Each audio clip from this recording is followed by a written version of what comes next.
Ukapedzisa lini ino kuba kwao? Musi watabva kupolisi ndakasvika kumba. Ndakasvika kumba. Ndobva ndati ndauya madzimai. Zvikanzano kana uchida boni tangoita wadai. Kwete akana kubva kwata inini kubva kudare kwandakaita nawo kudare kwasabhuku kusvikana pari zvino handiwazive kumba kwangu. Pari zvino handichandoda kuti andibuditsire ufuta akanditorera pendi yangu nedhuku neheti. Amai tinokubatsirai mukuru chipfeko chiri kupi? Handina mambo zvekuti kana kuchiona munoziva zvakaitika musi wacho. Tairara pamubhedha handiti saka ini ndine kabhuku wangu mukati kadiki kandinopfeka mukati. Ndokataika takushandisa kuita jira rekupukutisa. Saka ndofunga patoperawo sono. Kupenga hakuridzirwe bhero, membero dzangu dzazove pedo, muchandishambadza kunge zigo, tichakudanai kumabiko. Ndinovarikota. Right, village nyaya yakafirira dai. Yaurizai. Pamusoro wedare. Nindangu manya yangu yandakamangara kuti murume andibudire pachena. Tauziva kuti zvinhu Ngandibudire pachena. Hanzwere baba. Hanzida kudirwa pachena. Hadzimai venya. Tofunga ndakanetsana nawo sunda. Baba. Aiwa. Ndakanetsana namadzimai angu sunda pera. Tobva ndisungisa ndobva ndaenda kukoti. Ndobva ndavharirwa 2 days nechipiri ndobva ndapinda mukoti. Musiwo ndiri mukoti kudaro ndobva ndanzi Edzaisa volume ndasungiswa namadzimai tanetsana. Inzwai baba, ndira pachena muchiri kuvadaira. kana kuti weti. Ipapo mai ndopanisiri kuziva kuti wada kudirwa pachena papi nokuti Hanzi muchikundida here kana kuti hamuchandida. Kuwada ndaindishiwada. Ndidai. Kuri kuvada here kana kuti ai Kuwada ndinowada. Zvataura kuti vazokubvunza imibvunzo. Vakakusungisa ipo. Handiti ka? Imimi unokutya hamuchaenda kumakwani kana kuti atiza mugara mese. Pane zvimwe zvamaita mazuva ese zvisiri kuitika. Saka ndizvo zvavakuda kuziva kuti tichiri tese here kana hatisi tese nekuda kwokuti ndakakusungisai. Ipapo pamusoro ndakasungwa ndobva ndanzi 5 years ndisina kunetsana nawo. Musi wacho ndichingobva mukoti sanhasi mangwana ndobva ndatorwa protection order. Ndabvanzi futi 5 years. Ndobva ndati Sunday yacho iyo isondo iyoyi ndobva ndapuwa tsamba iyo kunoko. saka amai azoka kwamuri manje. Ava vati makapuwa 5 years dzekuti vasati handiti Wasaita noise pamba. Ndo wakapiwa 5 years kuti handidi kukunzwa muchita noise namai awo kusvika 5 years dzakwana. Ndosaka vati izvo mazuva aya ndikapuwa hesi aya handakuzviramba mukadzi wangu ndiri kukuda. Ndokubuda pachena kwamataura kuti abuda pachena ka. Ari kundida. Ai chinini chakuzo ndikwire dare ndida kuziva kuti chari kunditi anondida harisi dare rekutanga ndofunga rakambosvika kwasabhuku. Kwasabhuku ndikaenda ka2.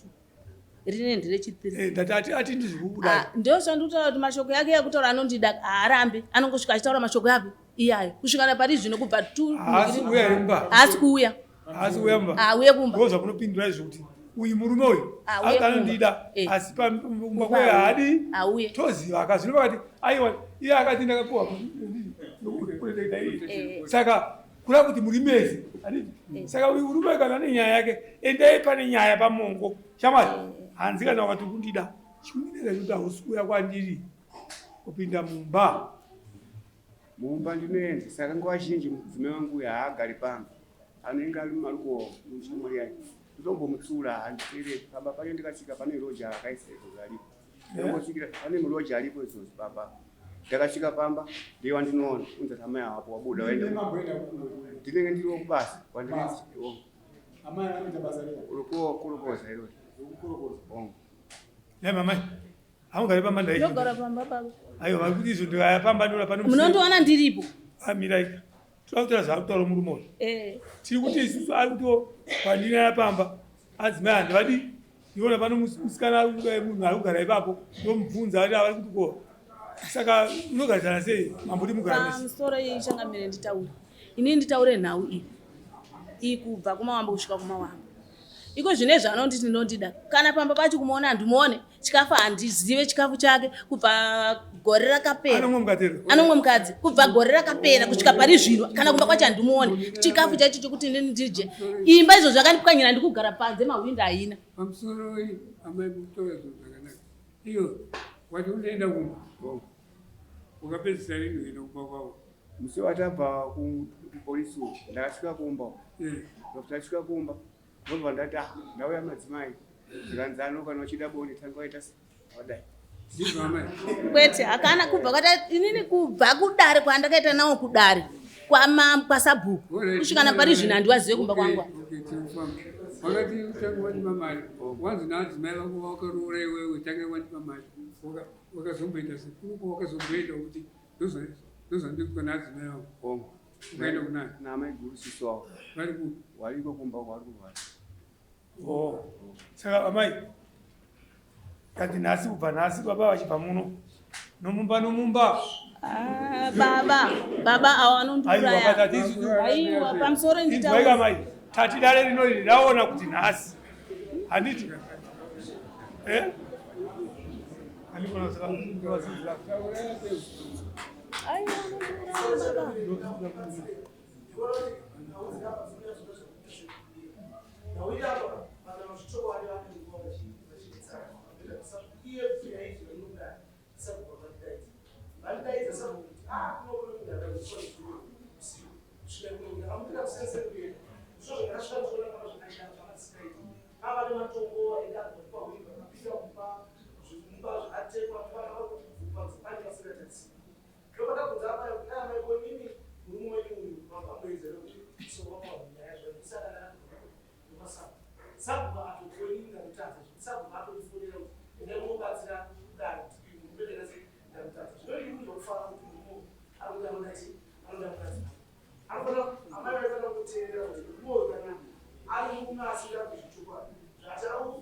ndimboinzwawo kwenyaya yacho saka manje baba ivi muri kudika nyaya uyu mukadzi kauya ati handi mune violence yakaomara uya akudhimisa kuti chiwani ai manzi nadzimai mawindo akapwanywa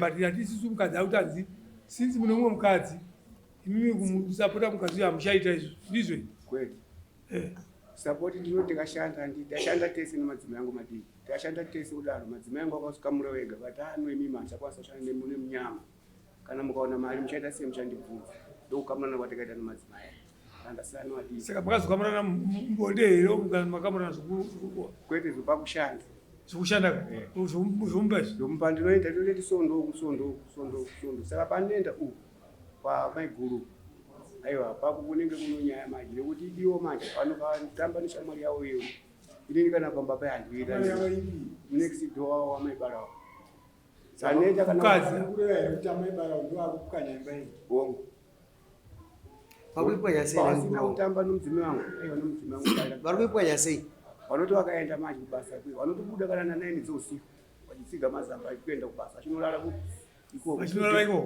vachiita 2 days variko kundobvunza madzimai angu madzimai onai zvamukuita mukobuda ndisipo ko mukaona chinokuwana ikoko mosheni yakwana aiwe kwandiri here akanzi aiwa inini handifurirwe nendamunhu mukuru hanzi handifurirwe nendamunhu mukuru bonde rine rakamira sei apo bonde ndinoitawo patinokwanisa mambo ini ndakakuwara mu 2018 ndofunga mambo ndakatobva madzimai ndipewo mari titese inobatsirwa nditaisiwa x-ray tengesewo mbudzi madzimai angu akanditambira mbudzi vakatora vakacha aiwa hanzi bonde rakamira sei bonde tinopana nopa tinenge ndakwanisirwa bhosi umu mangu munondirwadza mune mabunda romai muna vakadzi vairi saka kwese maungotiwozva mune makwanisa bongo ndokusiya problem wanesi nyaya yavo yamudare chiti chiya ndikude pachena mukadzi wenyu muchikumuda ini ndinomudawo unomuda saka mai mukuti kudini avo baba vati vanokudai changamire zvamukutaura ini ndiri kuzvinzwa asi inini ndikuti inini nguva yareba. Imi amuchada kamu. Aiwa inini nguva yandirebera kubva gore rakapera kusvika pari zvino. Monditaura kuti hanzi ndiri kumuda. Inini ndatini anchada. Anchada. Amaida kunzwisa. Nguva yareba ndei. Ateererei. Nguva yareba. Achingoita violence paanodhakiwa pese. Anouya kumba kwangu achita violence. Paanongokorewa pese anouya kumba kwangu achita violence. Kumba kwacho iye kuuya kumba kwangu hauyi. Zvachose. Kubva atora mukadzi wake kumba kwangu zvachose hauyi. Anditomuzivi. Saka anongouya achingoita violence. Saka inini ndingogarira kuitiwa noizi chete pamba. Anoita noise chete. Noise chete kana mavidhiyo yake arimo umwe yokupwanya kwakaita imba ndikugara panze imba izvo zvaitisina kana mahwindo. Yakaparadziwa.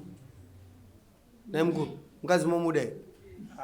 Mupedza simba rokupwanya mahwindo muzopedza simba kukurana nemukadzi wenyu. Nyaya manje murume wake wakasiyana naye. Murume wake wakasiyana naye akabereka nemwana. Uyo. Ndiye akati nyaya iri polisi ukanditi. Ndiyakayapamba pangu inini. Achitada kugadzisa inini mudzime wangu ndiki nowapi. Ndino kupanyire mahwindo.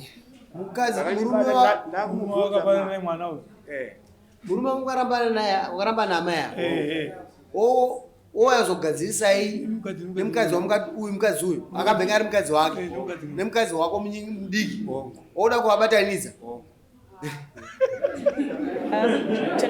Changire changa anonyepa. Ndakumuona kana murume wacho kana muona face yangu handina.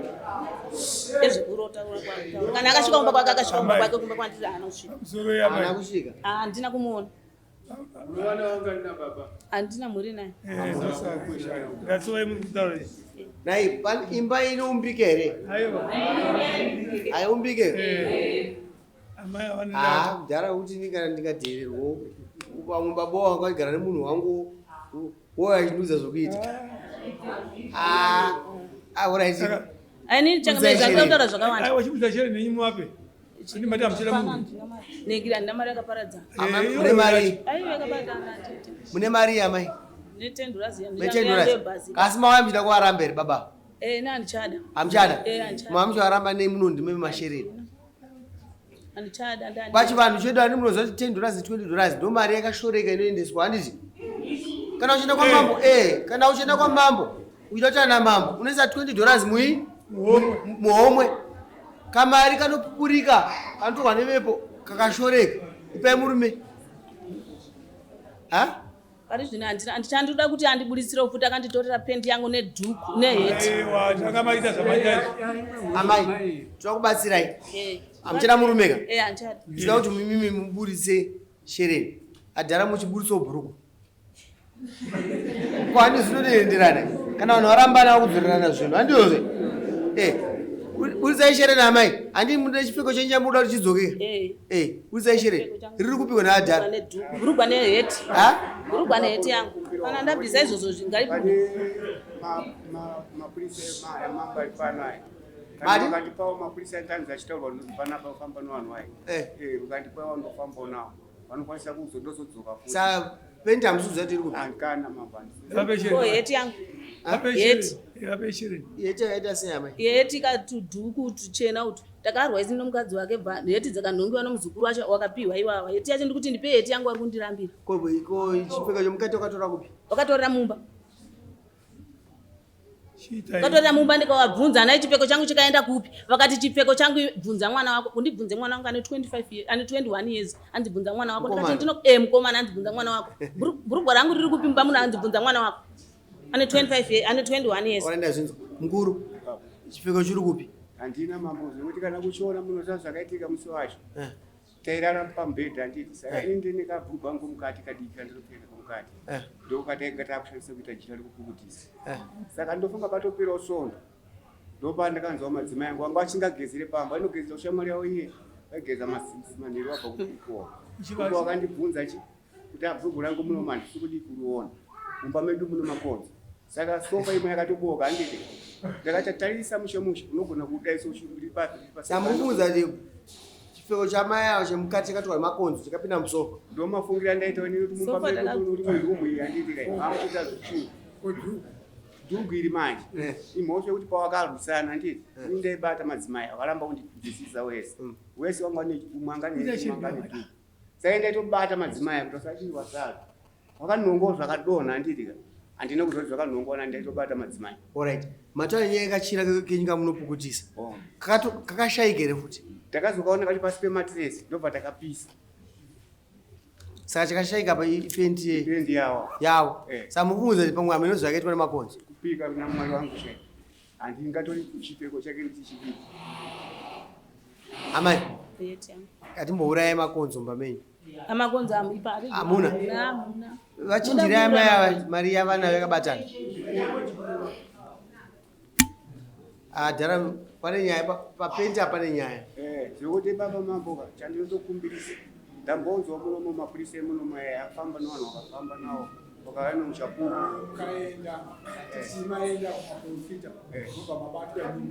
ayo ndinobhadhara nokuti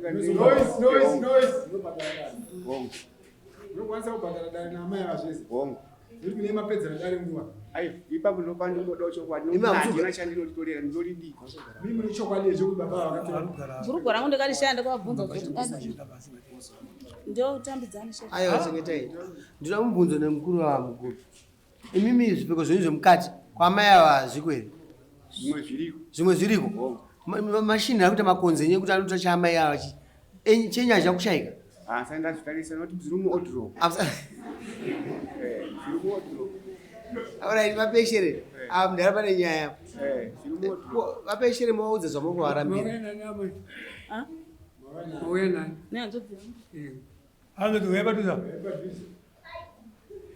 angadzauya papeji pasera imi maana ndani muri yangu vazukuru vedu uyaya vazukuru vasekula right vapeshereka vauze tugameka pamainda nine kasi mune vanhu vasiri vemunomo muita noizei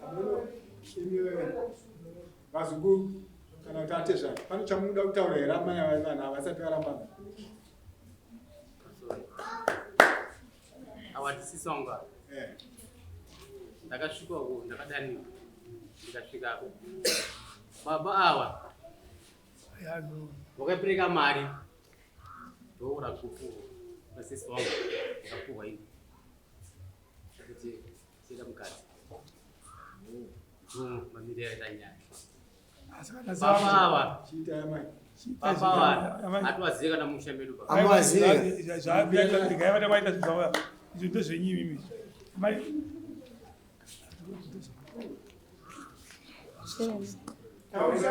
sherenera chandakurambira murume kuda kunyepa futi mudare kuti uri kuuya kumba kwangu ini handikuone purasi zvinhu zvangu zvawakatora ndiri kuzvida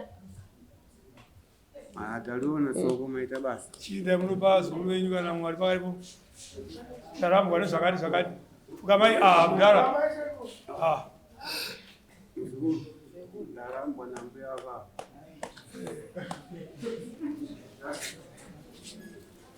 maita mukuru avati ndadya guta ka kumba kwavo kune zvinhu zvenyu handiti zvinoda kunonotorwa zvemukati zvepfeko zvemukati nechi unotora handiti kasi kana mune zvamakashanda mese monyora listi yenyu mokwira dare modzoka mudare moshayana zvepamutemo handiti ndizvozvo mama ane makore mangani mukararama mese 16 years koimi madhara munorasika mudare sei ndikatitsure vanhava nokuti vanoramba vachibvisa pfuma mumusha munorasika mudare sei munoti mukwasha muzive mukati medare pa16 years hamusi kuona kuti mukuzvidzikisira zvisingaiti 16 years mwana wavo ane murume imi mudare munomoti anzi mukwasha hatimuzivi saka papana pa tiri kuona samoni repfuma ndizvozvo nokuti munhu amumuzive ka iye ndiye anongokwirira udare kuti ndakachengetwawo ndakachengeta murume uyu tomupa mhinduro muriyo yaanodya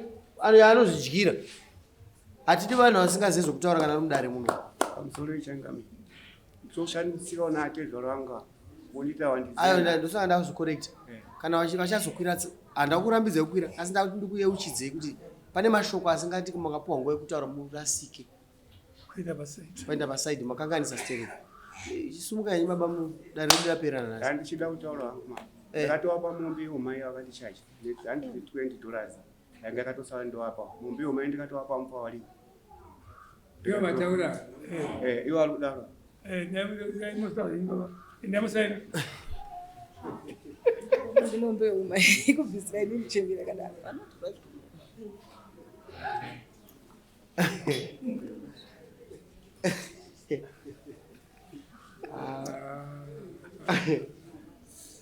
Badara imangwanisa.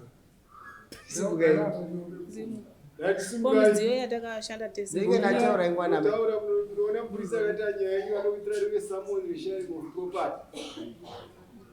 Nogwana mudziyo. Aiwa uyanyepa lo. Unomwana iri nadzimaya. Umumbi umwe ukabvise. Ndakabvisire wawa. Kuti inorevei. Ndandaichajiwa natezvara. Ndati mumbi umwe inobvisirwe chii? Handiziva vatezvara vakasvika padare vakachiti kuna mpawa. Baba wangu wakamwambia unayo wakuwapotsa kwa kutsanangura. Baba wangu wakanisana na nane vangu. Ana awanda amainina. Wakanetsana unyabva yatonga kupi na sabu mkomboni kwa wanogara. Ndipo kachajiwa mombi na sekuru ekutadzana kwangaita naye. Manje ngari kuti nyayo mumbi. Saka mombe wakati mombe akasapaka mombe. Alright, yapera sumuka yenyewe uma. Asiwazi wata vantu vazive. Akona kana murume yono utokona kupiwa mombe. Saka vasina chikate kuva. Awasina. Pewamwe. Antu vazive wakapurwa vapfuma manje.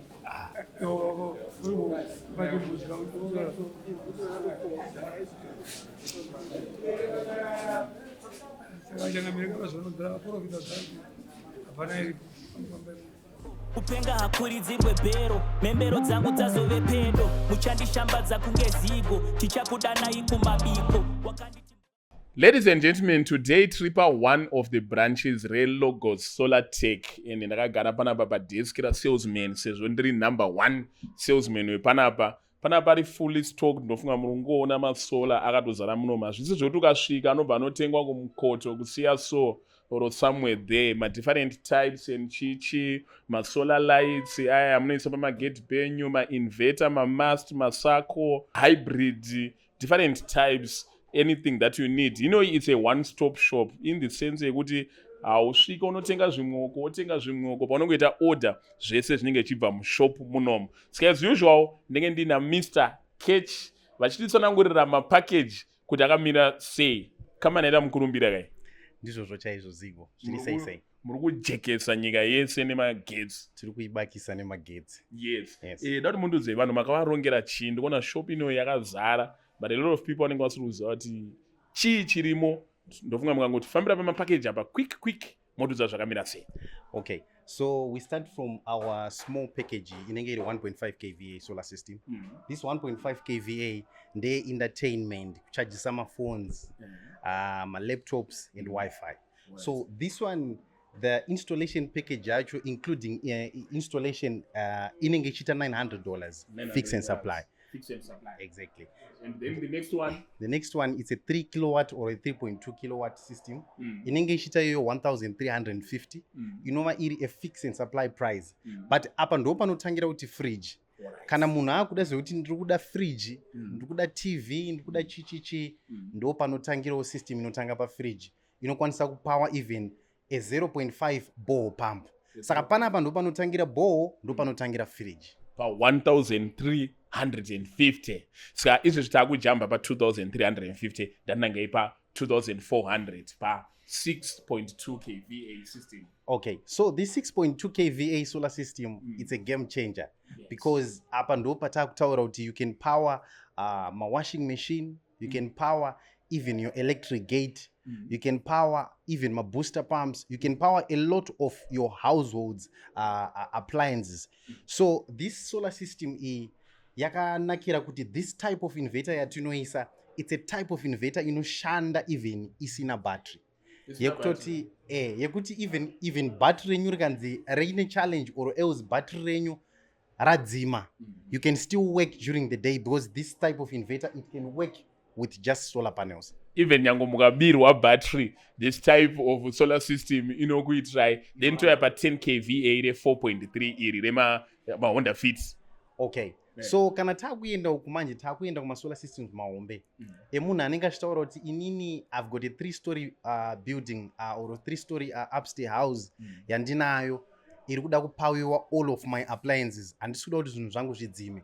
So starting from mapackages akaita seaya going up tichienda kunana 12 16 20 25 30 50 ndo masolar system atotanga kuisa aya masolar systems ekuti anokwanisa kupower all of ma-appliances enyu anenge ari pamba kubva kumakuka chaiwo kubika, kushandisa ma-microwave, kushandisa zvimwe zvese zvemagetsi zvawangada kuseenzesa.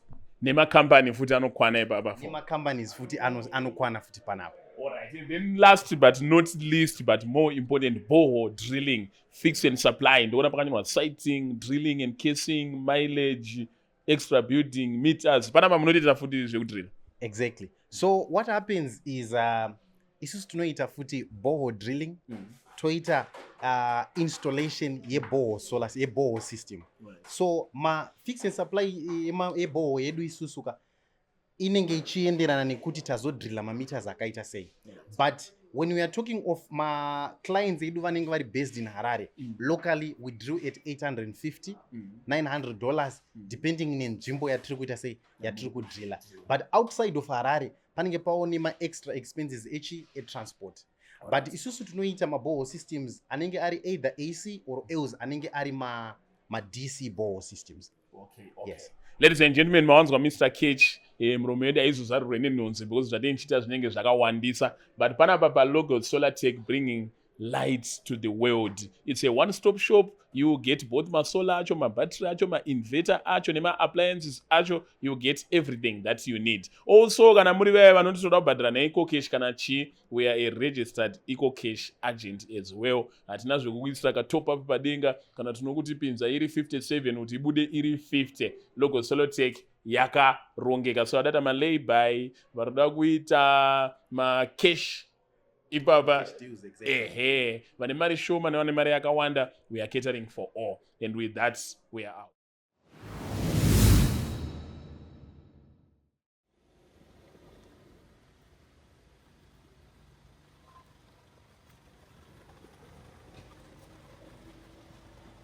Yes, madi Borehole yedu iri kukura, even macapacity ema-installation atiri kuita atori very big. Ngoda pakwakunaya tinombomhanya patishawashapa tinoita a solar installation ye 8 kVA. This installation, what is so peculiar about it is kuti inosimudza nema-aircon. Vanhu hobo mamusingazivi kuti masolar anotoita kuti aircon itenderere mumba, but with 8 kVA unosimudza nema-aircon. But kune mamwe futi ma6 ma4 ma3 anenge achienderana nebudget rako nekuti unogara kupi, whether uri kubudiriro kana uri kuchishawasha hills, we can cater for everything that you need. Saka tosangana kumberi ikoko.